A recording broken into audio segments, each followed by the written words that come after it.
Welcome to What Writes Me. I'm Johan, the writer of Polar and the World Within series.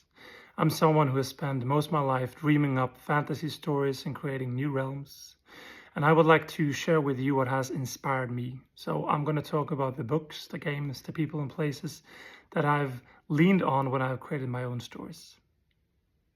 So today we're going to start out with something very special.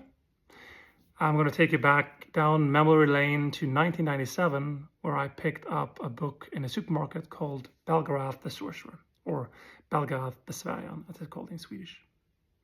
I picked this one up because I really liked the cover. Sort of old magic, fierce wolf, and I thought I need to check this out.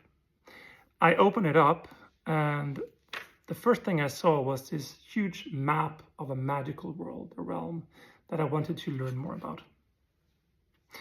So today's topic is fantasy maps. And when I started building my own stories and writing my own books, I very often started with the map.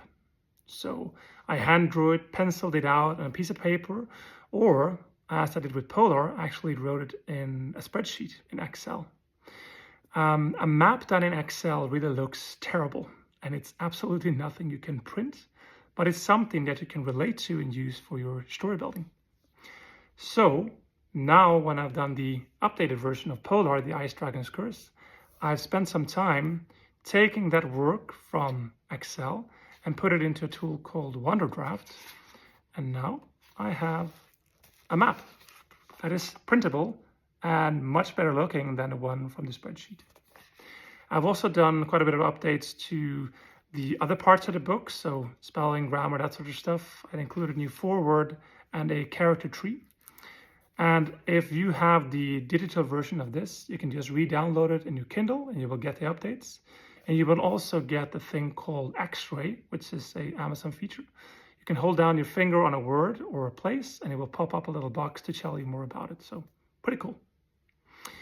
But back to David Eddings and Lee Eddings' Belgarath the Sorcerer. So what was it about this that sort of brought me into the world of fantasy? So Belgarath the Sorcerer is the first disciple from Algier, the Vale of Algier. And he spends literally decades meditating and learning about different topics like the elements, air, water, wind, and earth, and so forth. And the power of the character isn't just in what it can do, but the time he spends on studying that topic to master it. So he's very patient, and he sees how deep the learning goes. And that shaped me on my thinking about magic and magic systems. It also shaped me about sort of creating characters and about writing. That kind of slow mastery, the earned knowledge that is really, really important, I feel, when doing writing. So if you haven't read Belgarath the Sorcerer, I can really recommend it. It's not flashy, it's not grimdark, but it's smart, it's warm and funny and wise. And it's a book that says sort of magic is patience. Power is study and life is long, but it's worth it. And that idea, that is what writes me. And if you want to check out and see where that spark landed, please check out Polar, the Ice Dragon's Curse. My world is very different from the world of David Eddings. It's cold and unforgiving, but now at least it has a map. So thank you for listening. And until next time, keep reading and especially keep writing. See ya.